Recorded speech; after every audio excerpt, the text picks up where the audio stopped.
오늘 주신 하나님의 말씀은 신약에 있는 말씀 베드로후서 3장 8절로 14절까지 보겠습니다. 베드로후서 3장 8절로 14절에 있는 말씀. 사랑하는 자들아, 주께서 하루가 천년 같고 천년이 하루 같다는 이 한 가지를 잊지 말라. 주의 약속은 얻은 이들과 더이다고 생각하는 것 같이 더딘 것이 아니라 오직 주께서는 너희를 대하여 오래 참으사 아무도 멸망하지 않고 다 회개하게 이르기를 원하시느니라. 그러나 주의 날이 도둑같이 오리니 그날은 하늘이 큰 소리로 떠나가고 물질이 뜨거운 불에 풀어지고 땅과 그 중에 있는 모든 것이 드러나리로다. 이 모든 것이 이렇게 풀어지리니 너희가 어떤 사람이 되어야 마땅하냐? 거룩한 행실과 경건함으로 하나님의 날이 임하기를 바라보고 간절히 사모하라. 그날에 하늘이 불이 타서 풀어지고 물질이 뜨거운 불에 녹아지려니와 우리는 그 약속대로 의가 있는 곳인 새하늘과 새 땅을 바라보도다.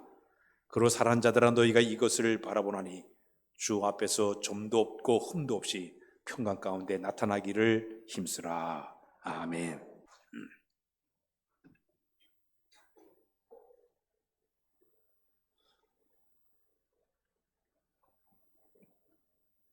할렐루야. 할렐루야. 오늘은 대림절 첫 번째 주일을 맞이하고 있습니다. 대림절을 옛날에는 대강절 그렇게 불렀고 또 강림절이라고도 그렇게 불렀습니다. 이 대림절의 원래 뜻이 영어로 얘기하면 어드벤트, 도착하다, 오다 이런 뜻을 가지고 있습니다. 이 말에 의는 이 땅에 오시는 예수님을 기다리는 절기가 바로 대림절이에요. 이 땅에 오시는 성탄절 전 4주간에 걸쳐서 전 세계적으로 이 대림절을 이렇게 지키면서 이 기간을 보내고 있습니다.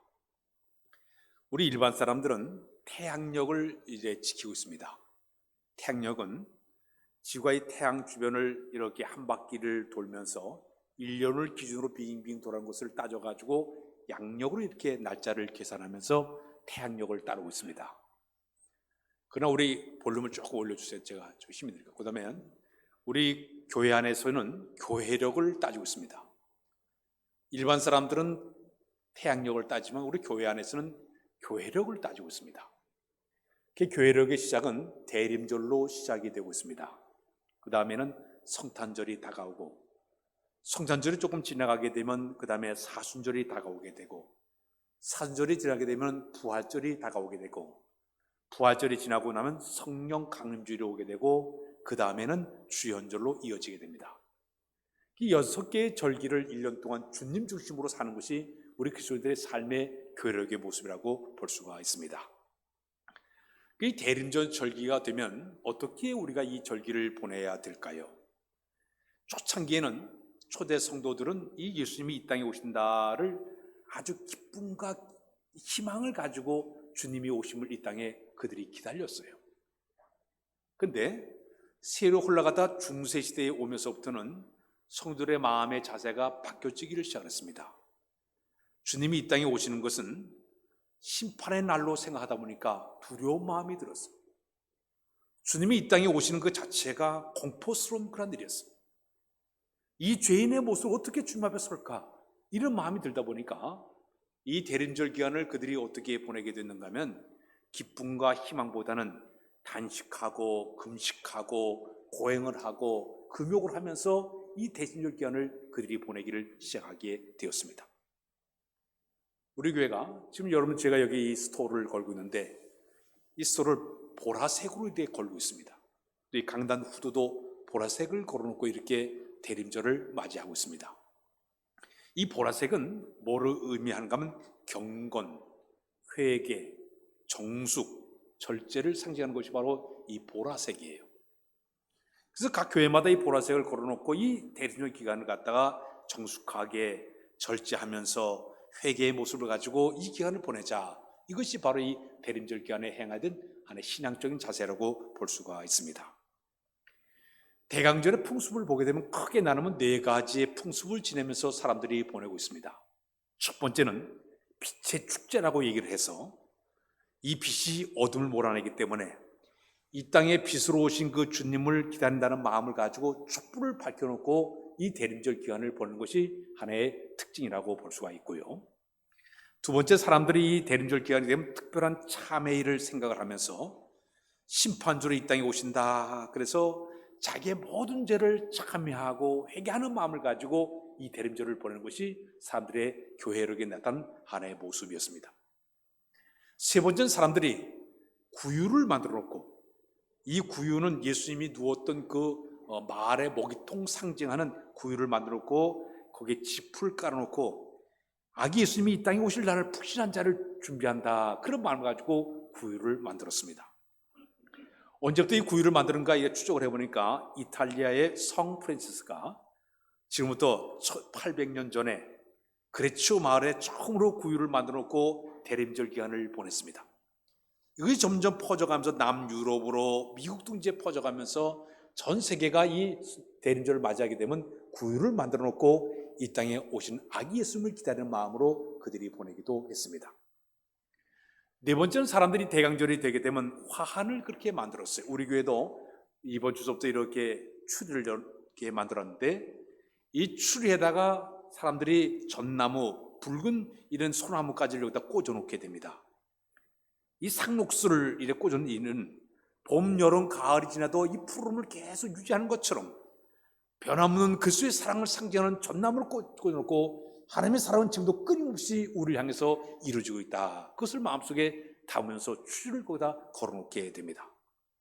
또 집안에도 추리를 만들어 놓고 내 신앙이 이 푸른 것처럼 계속적으로 내 신앙을 지켜나가야 되겠다, 또 주님의 사랑 끊임없이 지금도 진행되고 있다, 그런 마음을 가지고 사람들이 추리를 만들기도 했습니다. 근데 대부분의 교회들마다 뭐를 많이 꽂은가 하면 성탄절이 되게 되면 초를 꽂아놓게 됩니다. 우리 교회도 4개의 초를 이렇게 밝혀놨습니다. 이 4개의 초는 전부 의미가 있습니다. 오늘 첫 번째 촛주기 때문에 첫 번째 초를 밝혀놨는데, 이 촛불은 감사의 촛불입니다. 아주 진 보라색을 거기다 만들어서 이렇게 초를 꽂았어요. 다음 주는 두 번째 촛불은 참회의 촛불을 밝혀놓고 보라색을 이렇게 꽂아놓고 지나게 됩니다. 세 번째가 되면 영광의 촛불을 밝혀놓고 분홍 색깔로 이렇게 만들어서 이제 대림절을 보내게 됩니다. 마지막에는 이제 하얀색 희망의 색깔을 꽂아놓고 대림절을 맞이하게 됩니다. 처음에는 진 보라색으로 어두웠지만은 점점 맑아지면서 하얀색으로 바뀌어지듯이 우리의 모든 신앙의 자세가 정결한 마음으로 이 땅에 오신 예수님을 맞이한다, 그런 마음을 가지고 촛불을 밝혀놓게 됩니다. 우리 예수님이 이 땅에 오시는 것을 성경을 보게 되면 크게 나누면 2가지의 모습으로 이 땅에 오십니다. 첫 번째는 2000년 전에 우리 예수님이 이 땅에 첫 번째 오셨어요. 이걸 초림이라고 얘기하는데, 첫 번째 오신 목적은 뭐하러 오셨는가? 우리를 구원하기 위해서 이 땅에 오셨어요. 이 땅에 하나님의 아들 예수님이 이 땅에 오셔서 저 십자가의 죽음을 통해서 우리를 구원하기 위해서 첫 번째 오신 분이 바로 우리 예수님이었죠. 근데 우리 예수님이 하늘로 올라가시면서 내가 다시 오리라 하고 하늘로 올라가셨어요. 이제 다시 오셔야 되는데 그 주님 지금까지 안 오셨어요. 두 번째 오시는 목적은 우리를 구원하러 오시는 것이 아니라 우리를 심판하기 위해서 이 땅에 오신다고 약속의 말씀을 주었습니다. 그래서 우리는 이 땅에 다시 오실 예수님을 맞이하기 위해서 우리에게 중요한 3가지의 신앙이 우리에게 필요하다고 볼 수가 있습니다. 심판주로 이 땅에 오시는 예수님을 맞이하기 전에 우리에게 제일 먼저 한 일은 뭐냐? 회개가 우리에게 필요합니다. 따라서 할까요? 회개하라. 헬라말로 회개라는 이 말을 메타노메다라는 말을 쓰고 있습니다. 이 말의 의미는 생각을 바꾸라, 마음을 바꾸라, 그 다음에는 방향을 바꾸라, 이런 의미를 가진 것이 바로 회개예요. 우리 이 죄인의 이 모습을, 죄된 이 모습을 가지고는 그 주님을 맞이할 수 없기 때문에 내가 심판주 된 주님 앞에 내가 서는 그때 흠과 티가 없는 모습으로 우리에게 주 앞에 나가기 위해서는 우리에게 필요한 것이 바로 회개의 역사가 있어야 된다는 이야기예요. 성경 말씀에 마태복음 3장 1절 2절에 보게 되면 세례 요한이 이렇게 외쳤습니다. 우리 시작 읽겠습니다. 그때 세례 요한이 이르러 유대 광야에서 전파하여 말하되 회개하라, 천국이 가까웠느니라 하였으니. 마태복음 4장 16, 18절에 보게 되면 우리 예수님도 이렇게 얘기했어요. 시작. 흑암에 앉은 백성이 큰 빛을 보았고 사망의 땅과 그늘에 앉은 자들에게 빛이 비쳤다 하였느니라. 이때부터 예수께서 비로소 전파에 이르시되 회개하라 천국이 가까웠느니라 하시더라. 우리 주님께서도 세례요한도 계속 강조하는 것이 주님의 때가 점점 가까운 너희가 제일 먼저 할 일이 바로 회개하라는 얘기예요. 너의 모든 생각을 바꾸고 마음을 바꾸고 방향을 바꿔서 회개의 모습으로 주 앞에 선 사람이 되라고 요구를 하고 있습니다. 그렇다면 우리는 회개를 어떻게 해야 될까요?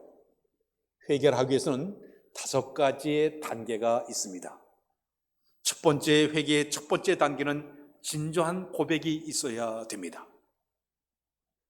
요한일서 1장 9절에 보면 이런 말씀이 있어요. 만일 우리 읽어보자. 시작. 만일 우리가 우리 죄를 자백하면 그는 미쁘시고 의로우사 우리 죄를 사하시며 우리를 모든 불에서 깨끗하게 하실 것이요.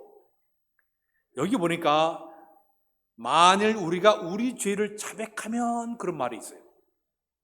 이 자백하는 이 말은 우리의 모든 죄를 갖다가 입을 통해서 고백하는 거예요. 근데 원래 뜻은 뭐냐? 토해낸다는 뜻을 가지고 있습니다. 우리 아마 출산 경험을 갖고 있는 우리 여성분들은 이 속에서 미식돼 가지고 임신했을 때 이렇게 우리가 이제 입덧하면서 토하지 않습니까? 잘못된 것이 들어오게 되면 바깥으로 토해내듯이 내 속에 모든 죄의 근성이 들어왔을 때 죄의 모든 것을 내가 그대로 토해내는 거예요. 이게 바로 자백 고백이에요. 이 자백 고백을 하기 위해서는 지금 전능하신 하나님께서 그 하나님이 나의 깊숙을 꿰뚫어 본다는 그 마음을 깨닫고 내 속에 진실한 입술의 고백을 통해서 고백하는 것이 첫 번째 단계예요. 두 번째는 진정한 애통이 그 뒤에 따라가야 됩니다. 마태복음 5장 4절에 그런 말씀이 있어요. 우리 다 같이 읽어보세요. 시작. 애통한 자에게는 복이 나니 그들 위로를 받을 것이미요. 죄에 대해서 애통한다는 얘기는 죄를 미워한다는 뜻이에요. 죄를 증오한다는 뜻이 바로 애통한다는 얘기예요. 옛날에 다윗 왕이 하나님 앞에서 큰 죄를 범했습니다. 간음죄와 살인죄를 범했습니다.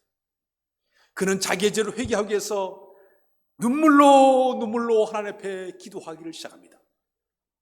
그의 기도하는 모습을 보니까 하나님, 내가 밤마다 눈물로 내 침상을 적시나이다.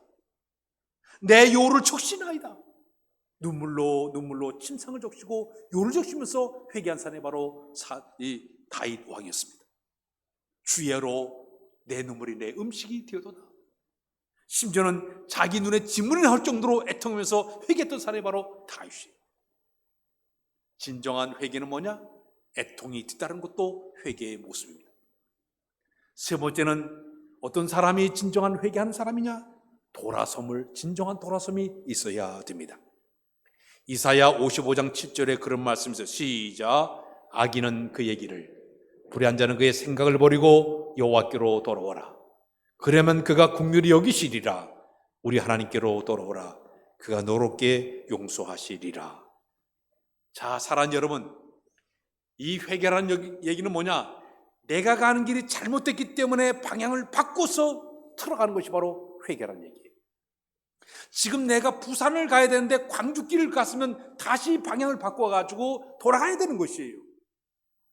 지금 내가 가는 길이 지옥길이면 돌아서서 하나님께로 방향을 바꾸는 것이에요. 마귀에게 코를 끌려갔으면 방향을 바꿔서 하나님께로 돌아가는 것이 바로 회개의 모습이라고 볼 수 있는 것입니다. 탕자가 자기 아버지의 모든 재산을 다 허랑방탕했습니다. 남의 집에 들어가가지고 돼지 쥐염매를 먹으면서 거기서 돼지 치는 일을 하고 있었어요. 그러다 너무너무 배가 고팠어요. 오늘 문득 생각하니까 내 아버지 집에는 그렇게 종들도 많고 풍성하게 사는데 내가 줄여서 차라리 아버지에게로 돌아가겠다. 그 자리에서 벌떡 일어나서 아버지의 집을 향해서 출발하지 않습니까? 방향을 바꾸는 게 바로 회개예요. 내가 가는 길이 죄악의 길이요 지옥의 길이기 때문에 방향을 바꿔서 하나님께로 내 방향을 바꾸는 것이 바로 진정한 회개의 모습이 되게 되는 줄로 믿습니다.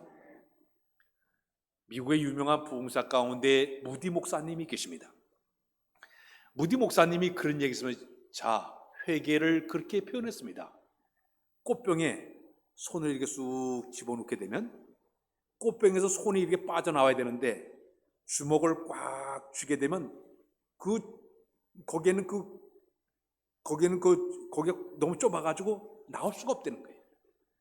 진정한 회개는 뭐냐면 손을 펴야만이 빠져나오듯이 내가 쥐고 있는 돈, 명예, 권력, 구습, 옛날 생활 고집을 다 내가 손을 풀어야지 빠져나오는 것이 바로 회개라고 그분이 얘기를 했어요. 내가 사는 모든 삶 자체가 잘못됐기 때문에 손을 펴는 것처럼 방향을 바꾸는 순간 이게 진정한 회개의 모습이 되게 될 줄로 믿습니다. 그 다음에 네 번째 단계는 진정한 보상이 뒤따라가야 됩니다. 세례 요한은 그런 얘기했습니다. 너희가 회개에 합당한 열매를 맺으라 그랬습니다. 회개를 했으면 거기에 보상이 따라가야만이 진정한 열매가 있다는 표현이에요. 삭개오가 우리 예수님을 만나지 않았습니까? 만난 다음에 그가 그날 아침에 이렇게 고백하고 있습니다. 내 재산의 반을 뚝 잘라서 가난한 사람에게 나눠주겠습니다. 네 것을 억지로 빼앗는 일을 했으면 내가 4배나 갚겠습니다. 말만 회개한 것이 아니라 거기에 보상이 뒤따라갔어요. 네 것을 토색했으면 내가 4배를 갚겠다고 그런 고백하게 되었어요. 진정한 회개는 보상이 따라가는 것이 진정한 회개의 모습이 되게 됩니다. 마지막에는 회개 단계의 마지막 단계는 바로 성령의 기름 부심이 있어야 가능하다고 볼 수가 있습니다. 우리의 잠깐의 결심과 다짐만 것은 불가능해요. 우리의 결심과 다짐만 가지고는 힘든 이 회개가 돼요. 왜? 우리 안에는 누구든지 다 죄성을 그대로 갖고 있기 때문에 회개하기 어려워요.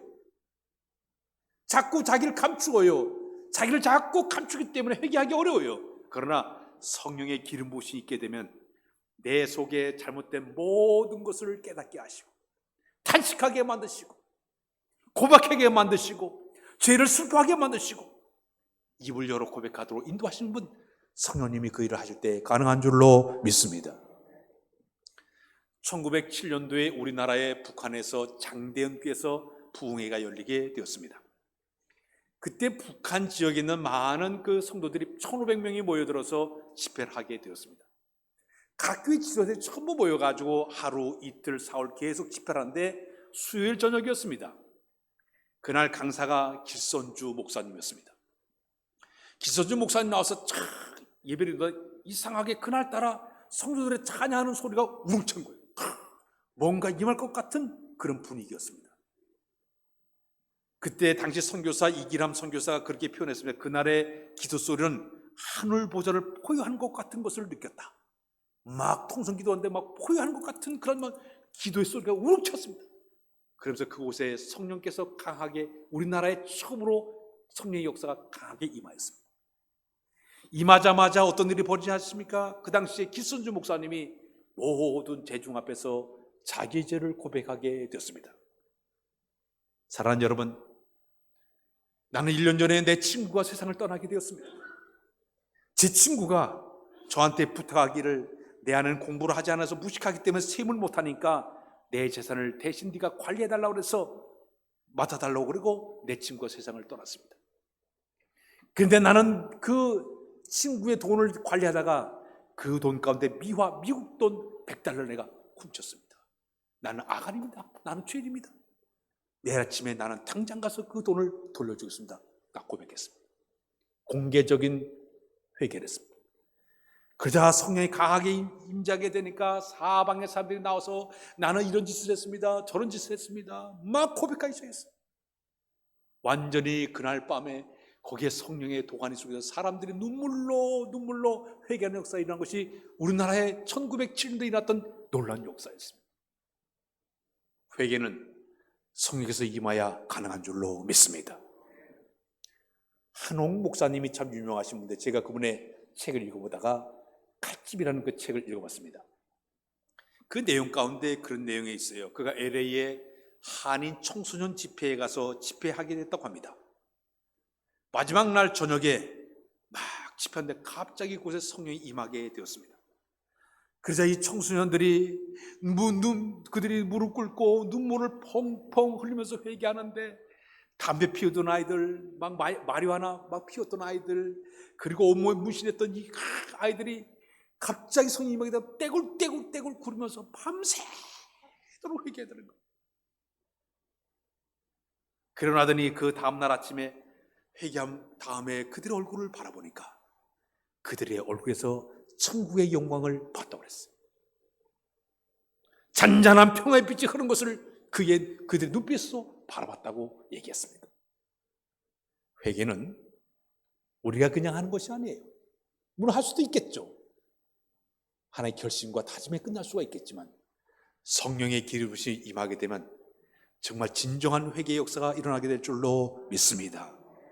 오래전에 아프리카 콩고 지역에 한 마을 전체 사람들이 다 예수 믿는 기적의 역사가 일어나게 되었습니다.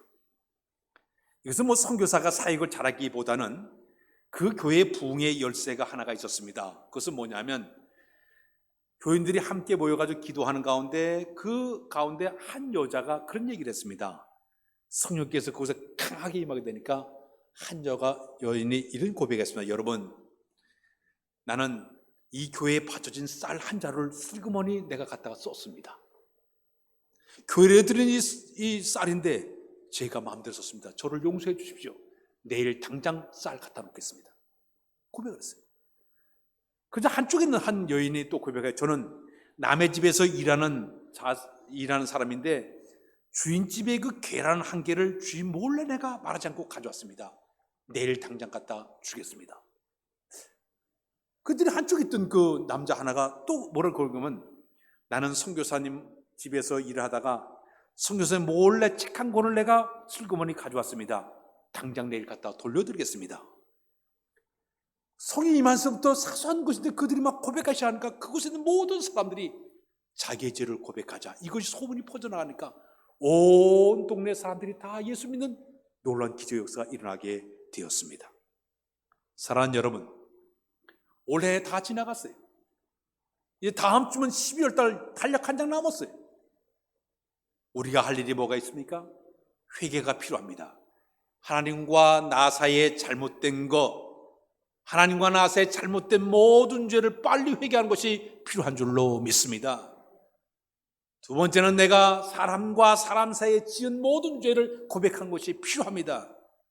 내가 남을 상처를 주고 남과 서먹서먹하게 된 모든 관계, 이 모든 문제를 빨리 해결하기 위해서 내가 먼저 문자 메시지를 보내십시오. 내가 먼저 전화하십시오. 내가 먼저 조그마한 선물 하나 가져가서 따뜻한 관계 회복이 이루어져야만이 진정한 회복의 역사를 이루게 될 줄로 믿습니다. 두 번째는 우리에게 필요한 게 있습니다. 이 대림절에 또 필요한 것은 준비하라가 필요합니다. 따라서 준비하자. 오늘 이 본문 내용을 보게 되면 이 베드로 사도가 초대교회 많은 성도들에게 회람 형식으로 편지를 보냈습니다. 그런데 편지 내용을 가만히 뜯어보게 되면 이런 배경을 가지고 있습니다. 초대교회 성도들이 주님의 오심을 기다리면서 그들이 열심히 신앙생활 잘하고 있었는데 그때 누가 나타나는가 하면 이 거짓 선지자들, 교사들이 교회 속에 끼어들었습니다. 그들이 와가지고 계속적으로 와가지고 잘못된 이야기를 하는 거예요. 예수님의 재림은 없다. 이상한 교리를 전하기 시작해. 봐라, 지금 창조일로 변한 것이 아무것도 변한 것도 없이 그대로 있지 않느냐. 그러니까 예수님의 재림도 없고 심판도 없으니까 그저 먹고 놀고 신나게 살아라고 성도들에게 유혹을 했어요. 그래서 사람들이 거기 빠져가지고 타락한 사람들이 점점 나오기 시작하는 거예요. 그 모습을 바라보니까 이 베드로 사도가 마음이 아팠어요. 주님의 재림을 고대하면서 신앙생활 잘하던 사람들이 이상한 거짓 선지자의 말에 끌려가지고 신앙을 버리게 되니까 너무너무 여기는 마음이 아팠어요. 그들에게 편지를 썼습니다. 베드로 후서가 바로 그 내용이에요. 3장 내용이. 봐라, 베드로 사도의 얘기는 하나님께서 세상을 창조 후에도 끊임없이 일하고 계셨다. 너희가 알듯이 노아 홍수를 기억해봐라. 과거에 하나님 심판이 있는 것처럼 앞으로 반드시 심판이 있을 것이다. 봐라, 소돔과 고모라 성이 불의 심판을 받지 않느냐. 반드시 심판이 다가올 것이다. 두 번째는 하나님의 시간하고 사람의 시간은 다르다. 하나님의 시간은 하루가 천년 되고 천년이 하루가 될 수 있는데 왜 인간의 시간 가지고 따지고 앉았느냐. 너희가 잘못된 시간을 측정하고 있다. 그리고 하나님께서는 왜 이렇게 재림이 늦으냐? 하나님의 성품은 오래 참으심인데 죄인 한 사람이 회개하고 돌아가기를 기다리기 때문에 늦어지는 것이지 재림이 없는 것이 아니라 반드시 있다. 심판이 있다. 그러니까 너희는 준비된 신앙을 가지라고 요구하는 것이 바로 이 본문 전체의 내용이에요.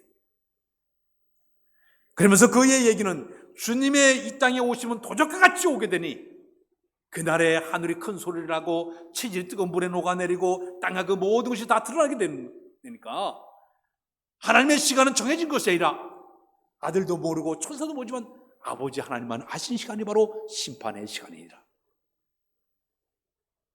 그러니까 너희가 이 땅에 오시는 예수님을 맞이하기 위한 준비를 너희가 갖추어라. 사랑하는 여러분, 성경을 보게 되면요, 예수님이 이 땅에 오심을 예언한 구절들이 상당히 많은데 구약에만 456회 얘기하고 있습니다.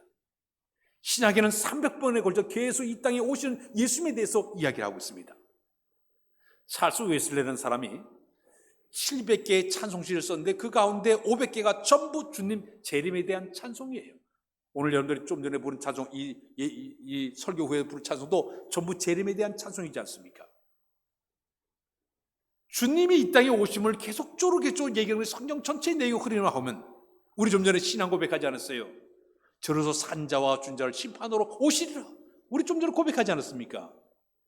이 땅에 오시는 주님으로 재림을 기다리면서 우리는 신앙생활을 하고 있어요.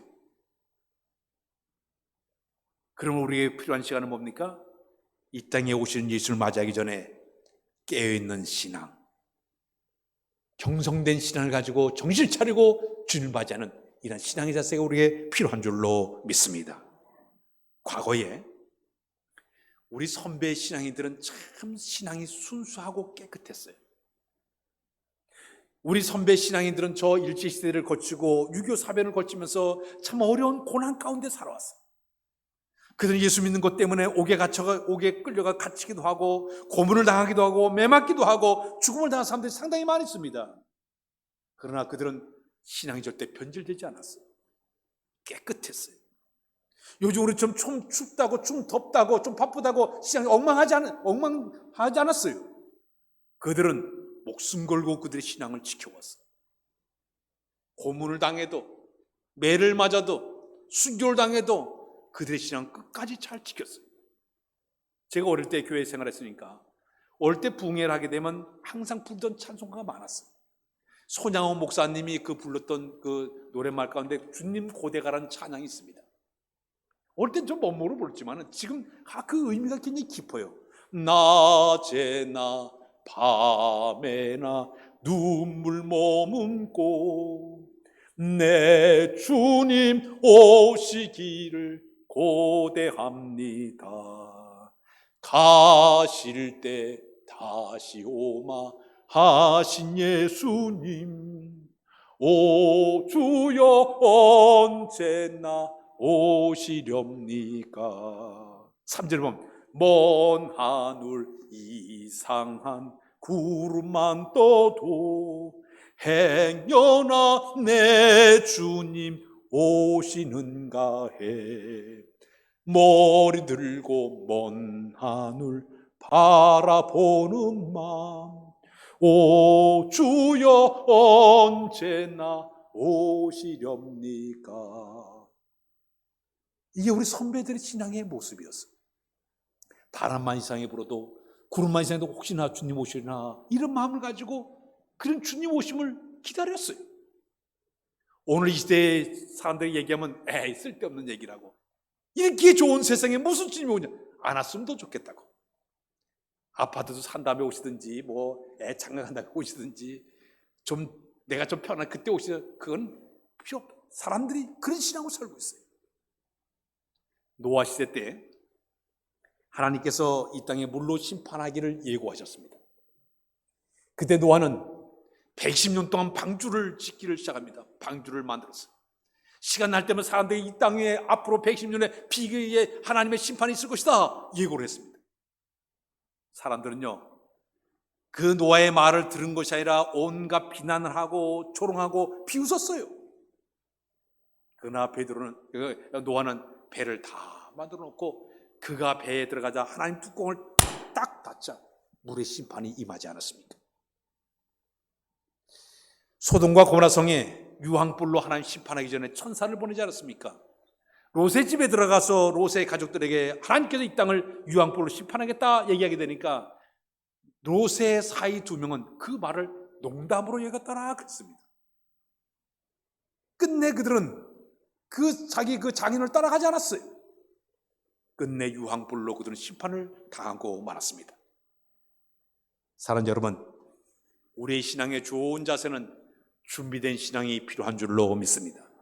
깨어있는 신앙, 주님 오시는 하루하루 고대하는 그런 신앙에 이 자세가 바로 대림절을 맞이하는 우리의 신앙의 모습이 될 줄로 믿습니다. 마지막에는 따라서 할까요? 인내하자. 하나님의 약속을 기다리는 성도들에게 꼭 필요한 덕목은 참고 인내하면서 기다리는 것이에요. 누가복음 2장에 보게 되면 두 사람을 소개하고 있습니다. 한 사람은 바로 시몬은 사람이에요. 이 시몬 사람은 의롭고 경건하고 이스라엘 위로를 기다리면서 간절히 성전에서 주님 오시기를 고대하면서 기도했던 사람이었어요. 그러다가 우리 예수님이 그 성전에 할례 받으러 왔을 때 그때 예수님을 발견하면서 정말 내가 눈을 감기 전에 내가 메시아를 만난 것에 기쁨의 감사의 찬양을 들은 모습을 보지 않습니까?